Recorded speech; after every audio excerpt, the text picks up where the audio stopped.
Good morning, ಎಲ್ಲರಿಗೂ ನಮಸ್ಕಾರ. ನಾನು ನಿಮ್ಮ ಲಕ್ಷ್ಮೀನಾರಾಯಣ್ ಹೆಗಡೆ. ಸುಜನ ಸುವಿಧಿಗೆ ಸ್ವಾಗತ. ಸ್ನೇಹಿತರೆ, ಸುಜನರು ಸುವಿಧಿಯನ್ನು ಪಾಲಿಸಿದರೆ ಏನಾಗ್ತಿದೆ? ವಾವ್! ಇದನ್ನು ತಿಳ್ಕೊಳ್ಳೋಣ. ಅದಕ್ಕೋಸ್ಕರ ಒಂದು ವಿಶೇಷವಾದ ಸರಣಿಯನ್ನು ಪ್ರಾರಂಭ ಮಾಡಬೇಕು ಅಂದ್ಕೊಂಡಿದ್ದೀನಿ. ಅದು ಪೂರಕ ಆಹಾರಗಳ ಸರಣಿ, ವಿಶೇಷವಾಗಿ ವೆಸ್ಟೀಜ್ ಪೂರಕ ಆಹಾರಗಳು ಅಥವಾ ವೆಸ್ಟೀಜ್ ಫುಡ್ ಸಪ್ಲಿಮೆಂಟ್ಸ್ ಕುರಿತಾಗಿ ಒಂದು ಸರಣಿಯನ್ನು ಪ್ರಾರಂಭ ಮಾಡಬೇಕು ಅಂದ್ಕೊಂಡಿದ್ದೀನಿ. ಅದಕ್ಕೋಸ್ಕರ ನಿಮ್ಮೆಲ್ಲರ ಸಹಕಾರ ಅತಿ ಅವಶ್ಯ.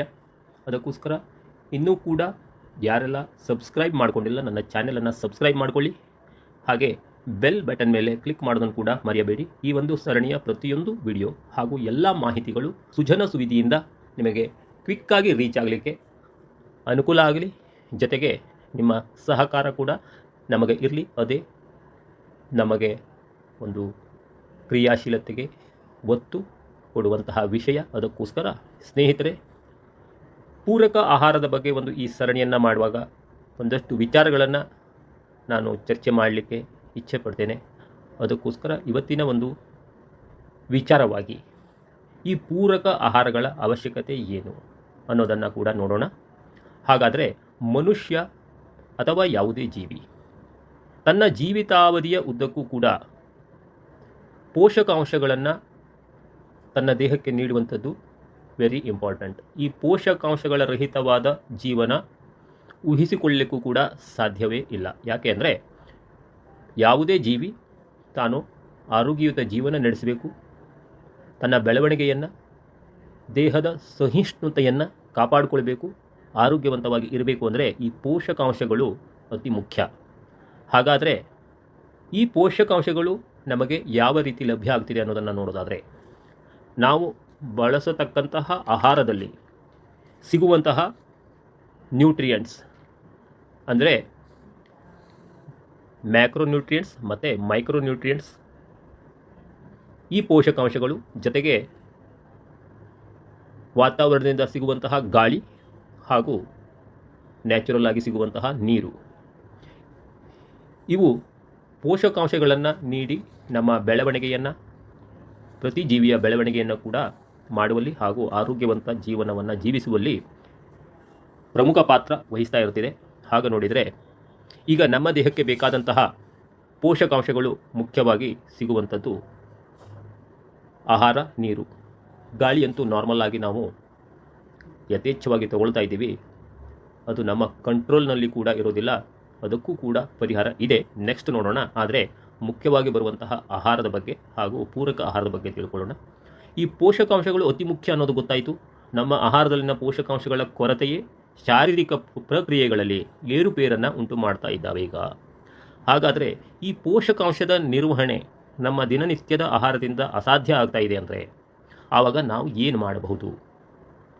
ಯಾಕೆ ಅಂದರೆ ಪ್ರತಿಯೊಬ್ಬರಿಗೂ ನಮಗೆ ಗೊತ್ತಿದೆ, ನಮ್ಮ ಆಹಾರದಲ್ಲಿ ಇವತ್ತು ಸಾಕಷ್ಟು ಶಕ್ತಿಯುತ ಆಹಾರ ಸಿಗ್ತಾ ಇಲ್ಲ, ಸಾಕಷ್ಟು ಪೋಷಕಾಂಶಗಳು ಸಿಗ್ತಾ ಇಲ್ಲ ಅನ್ನೋದನ್ನು ಪ್ರತಿಯೊಬ್ಬರೂ ಕೂಡ ಒಪ್ಕೊಳ್ತಾ ಇದ್ದೀವಿ. ಆದರೆ ಇದಕ್ಕೆ ನಾವು ಏನೆಲ್ಲ ಮಾಡಬಹುದು? ಅಂತಹ ಪೋಷಕಾಂಶಗಳನ್ನು, ಅವಶ್ಯಕತೆ ಇರುವಂತಹ ಈ ಪೋಷಕಾಂಶಗಳನ್ನು ಯಾವ ರೀತಿ ನಮ್ಮ ಶರೀರಕ್ಕೆ ಪ್ರೊವೈಡ್ ಮಾಡಬಹುದು ಅನ್ನೋದ್ರ ಬಗ್ಗೆ ಕೂಡ ನಾವು ವಿಚಾರ ಮಾಡ್ತಾ ಇಲ್ಲ. ಅದರಿಂದಲೇ ಸಾಕಷ್ಟು ತೊಂದರೆಗಳನ್ನು ಅನುಭವಿಸ್ತಾ ಇದ್ದೀವಿ.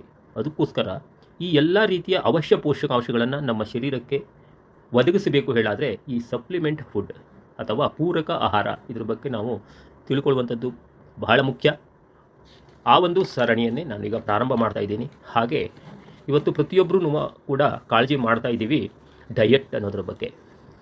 ಆದರೆ ಡಯಟ್ ಅಂದರೆ ಸಾಮಾನ್ಯ ಜನ ಸಾಕಷ್ಟು ಈ ಒಂದು ವಿಚಾರದಲ್ಲಿ ಆಹಾರವನ್ನು ಕಡಿತಗೊಳಿಸುವುದು ಡಯಟ್ ಅಂತ ಹೇಳಿ ಸಾಕಷ್ಟು ಜನ ಅರ್ಥ ಮಾಡ್ಕೊಂಡಿದ್ದಾರೆ. ಆದರೆ ನಿಜವಾಗಲೂ ಇದು ತಪ್ಪು. ಬ್ಯಾಲೆನ್ಸ್ಡ್ ಫುಡ್ ಮ್ಯಾನೇಜ್ಮೆಂಟನ್ನು ಡಯಟ್ ಅಂತ ಹೇಳಿ ಕರಿಬಹುದು. ಸಮತೋಲಿತ ಆಹಾರವನ್ನು, ಪೋಷಕಾಂಶಗಳ ಸಮತೋಲನವನ್ನು ನಿರ್ವಹಣೆ ಮಾಡುವುದನ್ನು ಡಯಟ್ ಅಂತೇಳಿ ನಾವು ಕರಿಬಹುದು. ಆದರೆ ಈ ನಿರ್ವಹಣೆ ಕೂಡ ನಾವು ಅರ್ಥ ಮಾಡಿಕೊಂಡಿಲ್ಲ. ಜೊತೆಗೆ ಆರೋಗ್ಯಯುತ ಶರೀರಕ್ಕೆ ಈ ಪೋಷಕಾಂಶಗಳ ಕೊರತೆ ಆದಾಗ ಯಾವ ರೀತಿಯ ಲಕ್ಷಣಗಳು ನಮ್ಮಲ್ಲಿ, ಯಾವಾಗಲೂ ನಾವು ಹಿಂದಿನಿಂದಲೂ ಕೂಡ ಹೇಳ್ತಾ ಇದ್ದೀವಿ, ನಮ್ಮ ಪೂರ್ವಜರು ಕೂಡ ಹೇಳ್ತಾ ಇದ್ದಾರೆ, ಕಾಯಿಲೆಗಳು ಶೀಘ್ರವಾಗಿ ಒಮ್ಮೆಲೆ ಬರೋದಿಲ್ಲ. ಅದಕ್ಕೆ ಪೂರ್ವ ತಯಾರಿಗಳು ಬಹಳಷ್ಟು ಇರ್ತಿದೆ. ಅಂದರೆ ಅದಕ್ಕೆ ರೋಗ ಲಕ್ಷಣಗಳು, ಸಿಂಪ್ಟಮ್ಸ್ ಅಂತೇಳಿ ಕೂಡ ಹೇಳ್ತೀವಿ. ಹಾಗಾದರೆ ಈ ಲಕ್ಷಣಗಳು ಬಂದಾಗಲೇ ನಾವು ಲಕ್ಷಣಗಳನ್ನೇ ಹೋಗಲಾಡಿಸಿದರೆ ಕಾಯಿಲೆ ನಮ್ಮಲ್ಲಿ ಉತ್ಪನ್ನ ಆಗೋದಿಲ್ಲ, ಉದ್ಭವ ಆಗೋದಿಲ್ಲ. ಹಾಗಾದರೆ ಈ ರೋಗ ಲಕ್ಷಣಗಳನ್ನು ನಾವು ಗುರುತಿಸಿ ಅದಕ್ಕೆ ಬೇಕಾದಂತಹ ಪೋಷಕಾಂಶಗಳನ್ನು ನೀಡಿದರೆ ಆ ಸಿಂಪ್ಟಮ್ಸ್ ಯಾವಾಗ ಬರ್ತಿದೆಯೋ ಆವಾಗಲೇ ಅದಕ್ಕೆ ಯಾವ ಪೋಷಕಾಂಶದ ಕೊರತೆಯಿಂದ ಈ ಲಕ್ಷಣಗಳು ಕಾಣ್ತಾ ಇದೆ ಅನ್ನೋದನ್ನು ಅರ್ಥ ಮಾಡಿಕೊಂಡು ಆ ಪೋಷಕಾಂಶಗಳನ್ನು ನಮ್ಮ ದೇಹಕ್ಕೆ ಪ್ರೊವೈಡ್ ಮಾಡಿಬಿಟ್ರೆ ಆ ಕಾಯಿಲೆಯ ಲಕ್ಷಣಗಳೇ ದೂರ ಆದಾಗ ಕಾಯಿಲೆ ಬರುವಂತಹ ಸಂದರ್ಭನೇ ಇರೋದಿಲ್ಲ. ಅದಕ್ಕೋಸ್ಕರ ನಾವು ಈ ಪೂರಕ ಆಹಾರಗಳನ್ನು ಇವತ್ತು ಅವಲಂಬನೆ ಆಗುವಂಥದ್ದು ಅನಿವಾರ್ಯ ಕೂಡ ಆಗ್ತಾ ಇದೆ. ಯಾಕೆಂದರೆ ನಾವು ಬಳಸ್ತಾ ಇರುವಂತಹ ಆಹಾರದಲ್ಲಿ ಪೋಷಕಾಂಶಗಳ ಕೊರತೆ ಒಂದಾದರೆ ಅದರಲ್ಲಿ ಬರತಕ್ಕಂತಹ ಕೆಮಿಕಲ್ಸ್ ಮತ್ತು ವಿಷಕಾರಕಗಳು, ಟಾಕ್ಸಿನ್ಸ್ ಅಂತ ಹೇಳ್ತೀವಿ, ಇವೆಲ್ಲವೂ ಕೂಡ ನಮ್ಮ ಶರೀರದಲ್ಲಿ ನಮ್ಮ ಸೆಲ್ಸನ್ನು ಡ್ಯಾಮೇಜ್ ಮಾಡ್ತಾ ಇದೆ. ಇದರಿಂದ ನಮ್ಮ ಅಂಗಾಂಗಗಳಲ್ಲಿ ಡ್ಯಾಮೇಜ್ ಆಗ್ತಾ ಇದೆ. ಈ ಅಂಗಾಂಗಗಳು ಯಾವಾಗ ಡ್ಯಾಮೇಜ್ ಆಗ್ತಾ ಬರ್ತಿದೆಯೋ ಆವಾಗ ನಮ್ಮ ಸಿಸ್ಟಮ್ಸ್ ಡ್ಯಾಮೇಜ್ ಆಗಲಿಕ್ಕೆ ಪ್ರಾರಂಭ ಆಗ್ತಿದೆ. ಯಾವಾಗ ಸಿಸ್ಟಮ್ ಡ್ಯಾಮೇಜ್ ಆಗ್ತಿದೆಯೋ ಆವಾಗ ಕಾಯಿಲೆಗಳು ಅಥವಾ ಮಹಾ ಕಾಯಿಲೆಗಳಿಗೆ ನಾವು ಎಡೆ ಆಗ್ತಾ ಇದ್ದೀವಿ. ಅದಕ್ಕೋಸ್ಕರ ಈ ಕಾಯಿಲೆಗಳು ಅಥವಾ ಮಹಾ ಕಾಯಿಲೆಗಳು ಬರುವಂತಹ ಪೂರ್ವದಲ್ಲೇ ಆ ಲಕ್ಷಣಗಳು ಅನ್ನುವಂಥದ್ದು ವರ್ಷ, 2 ವರ್ಷ ಅಥವಾ 4 ವರ್ಷ ಅಥವಾ 10 ವರ್ಷಗಳ ಮೊದಲು ಕೂಡ ಆ ಲಕ್ಷಣಗಳು ಮನುಷ್ಯನಲ್ಲಿ ಕಾಣ್ಬೋದು. ಆವಾಗಲೇ ನಾವು ಕಾಳಜಿ ಮಾಡಿದರೆ ಮುಂದೆ ಆಗತಕ್ಕಂತಹ ಸಾಕಷ್ಟು ಪ್ರಾಬ್ಲಮ್ನಿಂದ ನಾವು ಸೇಫ್ ಆಗ್ಬೋದು. ಅದಕ್ಕೋಸ್ಕರ ಈ ಒಂದು ಸರಣಿಯನ್ನು ಪ್ರಾರಂಭ ಮಾಡಲಾಗಿದೆ. ಹಾಗೆ ಈ ಪೂರಕ ಆಹಾರವು ಬೈ ಚಾನ್ಸ್ ಯಾರಾದರೂ ಕಾಯಿಲೆಗಳಿಗೆ ಎಡೆ ಆಗಿದ್ದಾರೆ ಅಂದರೆ ಬಳಕೆ ಮಾಡಬಹುದಾ? ಎಸ್, ಅವರು ಕೂಡ ಬಳಕೆ ಮಾಡಬೇಕು. ತಮ್ಮ ಔಷಧೋಪಚಾರಗಳ ಜೊತೆಯಲ್ಲಿ ತಮ್ಮ ಉತ್ತಮ ಆಹಾರ ಹಾಗೂ ಉತ್ತಮ ಪೋಷಕಾಂಶ ನಿರ್ವಹಣೆಗಾಗಿ ಈ ಪೂರಕ ಆಹಾರಗಳನ್ನು ಅವರು ಕೂಡ ಬಳಕೆ ಮಾಡಿಕೊಂಡು ತಮ್ಮ ಅಂಗಾಂಗಗಳನ್ನು ಬಲಪಡಿಸುವ ಮೂಲಕ ಆ ಕಾಯಿಲೆಗೆ ಬರತಕ್ಕಂತಹ ರೋಗ ಲಕ್ಷಣಗಳಿಂದ ಹೊರಗೆ ಬಂದು ಆ ಕಾಯಿಲೆಯಿಂದಲೇ ಕೂಡ ಹೊರಬರಬಹುದು.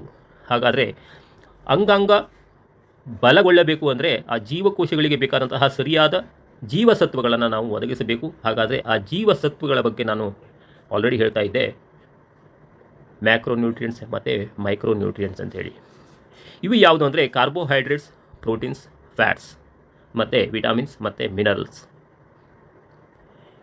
ಇವುಗಳ ಬಗ್ಗೆ ತಿಳಿಸುವಂತಹ ಅಥವಾ ಈ ಎಲ್ಲ ಅಂಶಗಳನ್ನು ಸರಿಯಾದ ರೀತಿಯಲ್ಲಿ ನಮಗೆ ನೀಡುವಂತಹ ಉತ್ತಮ ನೀರನ್ನು ಕೂಡ ನಾವು ಬಳಕೆ ಮಾಡುವಂಥದ್ದು ವೆರಿ ಇಂಪಾರ್ಟೆಂಟ್. ಅದಕ್ಕೋಸ್ಕರ ನೀರಿನಲ್ಲಿ ಆಗತಕ್ಕಂತಹ ಕಲುಷಿತತನ ಅಥವಾ ಅದರಲ್ಲಿ ನಾವು ಇವತ್ತು ಕಲುಷಿತಗೊಂಡ ನೀರನ್ನು ಶುದ್ಧಗೊಳಿಸಲಿಕ್ಕೆ ಮಾಡ್ತಾ ಇರುವಂತಹ ಫಿಲ್ಟ್ರೇಷನ್ ಸಿಸ್ಟಮ್ ಹಾಗೂ ಅದರಿಂದ ಆಗುವಂತಹ ಖನಿಜಾಂಶಗಳ ಕೊರತೆ, ಇದರ ಬಗ್ಗೆ ಕೂಡ ತಿಳ್ಕೊಳ್ಳೋಣ. ಹಾಗೆ ವೆಸ್ಟೀಜ್ನಲ್ಲಿ ಸಿಗುವಂತಹ ಎಲ್ಲ ಫುಡ್ ಸಪ್ಲಿಮೆಂಟ್ಸ್ ಅಥವಾ ಪೂರಕ ಆಹಾರಗಳು ಈ ಎಲ್ಲ ಪೋಷಕಾಂಶಗಳ ಕೊರತೆಯನ್ನು ಹೇಗೆ ನೀಗಿಸ್ತಿವೆ, ಹಾಗೆ ಯಾವ ಲಕ್ಷಣಗಳು ಕಂಡುಬಂದಲ್ಲಿ ಯಾವ ಪೋಷಕಾಂಶಗಳನ್ನು ಹೆಚ್ಚಾಗಿ ನಾವು ಬಳಕೆ ಮಾಡಬೇಕು ಅಥವಾ ಆರೋಗ್ಯವಂತ ಮನುಷ್ಯ ಯಾವ ಪೋಷಕಾಂಶಯುಕ್ತ ಆಹಾರವನ್ನು ತಗೊಂಡ್ರೆ ಇವತ್ತಿನ ಆಹಾರ ಶೈಲಿಯಲ್ಲಿ, ಜೀವನ ಶೈಲಿಯಲ್ಲಿ ಹಾಗೂ ಅವರ ದಿನನಿತ್ಯದ ಚಟುವಟಿಕೆಗಳೊಂದಿಗೂ ಕೂಡ ಆರೋಗ್ಯಯುತ ಜೀವನವನ್ನು ಸಾಗಿಸಲಿಕ್ಕೆ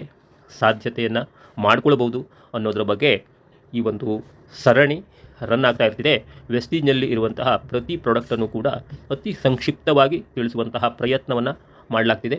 ಜೊತೆಗೆ ಯಾವ ಲಕ್ಷಣಗಳು ಇರುವಾಗಲೇ ಈ ಪ್ರಾಡಕ್ಟ್ಗಳನ್ನು ಬಳಕೆ ಮಾಡಿದರೆ ಆ ಲಕ್ಷಣದಿಂದಲೇ ನಾವು ಮುಂದೆ ಆಗುವಂತಹ ಪ್ರಾಬ್ಲಮ್ ಅಥವಾ ಕಾಯಿಲೆಗಳಿಂದ ದೂರ ಇರಬಹುದು ಅನ್ನೋದ್ರ ಬಗ್ಗೆಯೂ ಕೂಡ ಸಂಕ್ಷಿಪ್ತವಾಗಿ ತಿಳಿಸುವಂತಹ ಪ್ರಯತ್ನ ಮಾಡ್ತಾ ಇದ್ದೀವಿ. ಈ ಜೀವಸತ್ವಗಳನ್ನು ವೆಸ್ಟೀಜ್ ತನ್ನ ಪೂರಕ ಆಹಾರಗಳ ಸರಣಿಯಲ್ಲಿ ನೀಡ್ತಾ ಇದೆ. ಈ ಪೂರಕ ಆಹಾರಗಳ ಜೀವಸತ್ವಗಳ ಕುರಿತಾಗಿ ವಿವರಣೆಯನ್ನು ನೀಡುವಂತಹ ಕಾರ್ಯಕ್ರಮವೇ ಇದಾಗಿರೋದ್ರಿಂದ ಪ್ರತಿಯೊಬ್ಬರೂ ಕೂಡ ನನ್ನ ಈ ಚಾನೆಲನ್ನು ಸಬ್ಸ್ಕ್ರೈಬ್ ಮಾಡಿಕೊಳ್ಳಿ. ಹಾಗೆ ಹೆಚ್ಚು ಜನರಲ್ಲಿ ಕೂಡ ಶೇರ್ ಮಾಡಿ. ಪ್ರತಿಯೊಬ್ಬರೂ ಕೂಡ ಆರೋಗ್ಯವಂತರಾಗೋಣ. ಪ್ರತಿ ಕುಟುಂಬ ಕೂಡ ಆರೋಗ್ಯವಂತರಾಗಿ ನಾವು ಬಾಳೋಣ. ನಮ್ಮ ಮುಂದಿನ ಪೀಳಿಗೆಯನ್ನು ಕೂಡ ಆರೋಗ್ಯವಂತವಾಗಿ ಇಡಲಿಕ್ಕೆ ನಾವು ಇವತ್ತು ಸಕ್ರಿಯವಾಗಿ ಇದನ್ನು ತಿಳ್ಕೊಳ್ಳೋಣ. ಹಾಗೆ ಹೆಚ್ಚು ಜನರಲ್ಲಿ ಕೂಡ ಇದನ್ನು ಪ್ರಸರಣ ಮಾಡೋಣ. ಅದಕ್ಕೋಸ್ಕರ ನೀವು ಇದನ್ನು ತಿಳಿದು ಹೆಚ್ಚು ಜನರಲ್ಲಿ ಕೂಡ ಶೇರ್ ಮಾಡಿ ಅನ್ನುವ ಮಾತನ್ನು ಹೇಳ್ತಾ thank you all. Wish you well.